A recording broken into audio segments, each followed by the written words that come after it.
یاد رکھیے یہ خواب بڑی عجیب چیز ہے اور اس کو سمجھنا بڑا مشکل ہے۔ یہ ضروری نہیں ہے کہ انسان کا ہر خواب سچا ہو اور وہ روح کی ملاقات پر مبنی ہو۔ بسا اوقات انسان دن میں جو سوچتا رہتا ہے توہمات کی شکل میں، وہی خواب کی شکل میں منعکس ہو کے اس کے سامنے آتا ہے۔ کہا جاتا ہے جو انسان زندگی میں جتنا سچا ہو اس کے خواب بھی اتنے ہی سچے ہوتے ہیں۔ اب آپ تصور کر لیں کہ اگر آپ سچے ہیں بہت زیادہ تو پھر اپنے ہر خواب کو سچا سمجھیں۔ بہت سارے خواب توہمات پر مبنی ہوتے ہیں، کچھ خواب ایسے ہوتے ہیں جو سچ بھی ہوتے ہیں، اللہ کی جانب سے کوئی بشارت ہوتی ہے یا اللہ کی جانب سے کوئی انذار ہوتا ہے، یعنی کسی بات پر انسان کو توجہ دلانا مقصود ہوتا ہے، تو اس طرح کے خواب انسان دیکھ لیتا ہے۔ ایک اور بات بھی سمجھ لیں، لوگ خوابوں کی تعبیر کے لیے ادھر ادھر آتے جاتے ہیں، لوگوں سے پوچھتے ہیں۔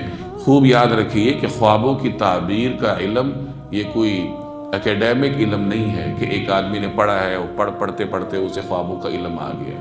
یہ ایک الہامی علم ہے، اللہ تبارک و تعالی جس کو چاہتا ہے اس کو عطا کر دیتا ہے۔ چنانچہ بڑے بڑے ائمہ میں سے امام ابن سیرین رحمہ اللہ کو اللہ تبارک و تعالی نے خوابوں کی تعبیر کا علم دیا تھا۔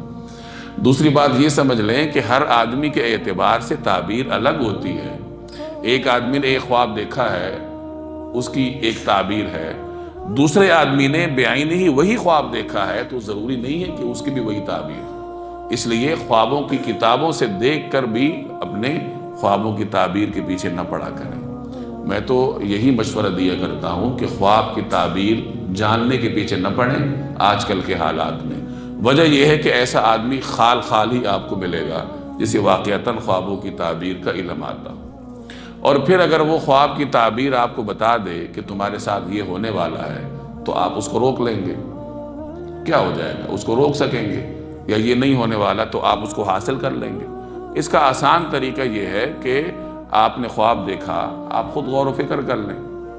آپ کو لگے کہ برا خواب ہے تو بسا اوقات برے خواب سے انسان اسی وقت جاگ جاتا ہے، تو اس وقت ہمیں یہ تعلیم دی گئی ہے کہ بائیں طرف تھتکارتے ہوئے 3 دفعہ اعوذ باللہ پڑھ۔ شیطان ہوتا ہے، شیطان کی طرف سے ہوتا ہے، تو بائیں طرف 3 دفعہ تھو کرتے ہوئے اعوذ باللہ پڑھ۔ تو سب سے پہلا اقدام تو یہ ہوتا ہے کہ اگر برا خواب دیکھنے سے آپ جاگ جائیں تو اس طریقے سے اعوذ باللہ پڑھیں، اور پھر اگلے دن آپ غور کر لیں کہ یہ برا خواب تھا، تو بجائے کسی کے پاس آنے جانے کے آپ صدقہ دے دیں، 2 رکعت صلاۃ الحاجت پڑھ لیں اور اللہ سے دعا کر لیں کہ الہی بظاہر یہ خواب برا ہے، آپ اس کی برائی کو مجھ سے دفع کر لیجیے، ختم کر لیجیے، اور پھر اس وقت تک یہ صدقہ دیتے رہیں جب تک اس خواب کی ہیبت آپ کے دل پر باقی۔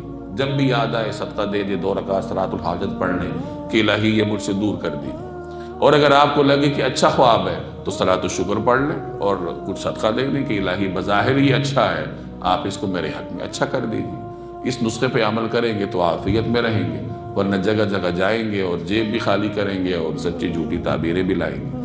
اور ایک اور چیز بھی یاد رکھیں کہ خواب کی تعبیر ایسی چیز ہے کہ بعض خواب ایسے ہوتے ہیں کہ جب تک ان کی تعبیر نہ دی جائے وہ بند رہتے ہیں، اور جیسی تعبیر دی جائے پھر کھل جاتے ہیں، پھر ویسے ہوتا ہے۔ ایسے ہوا ہے تاریخ میں کہ کسی جاہل آدمی نے کسی کے اچھے خواب کی غلط تعبیر دی تو اس کے ساتھ ویسے ہی ہوا۔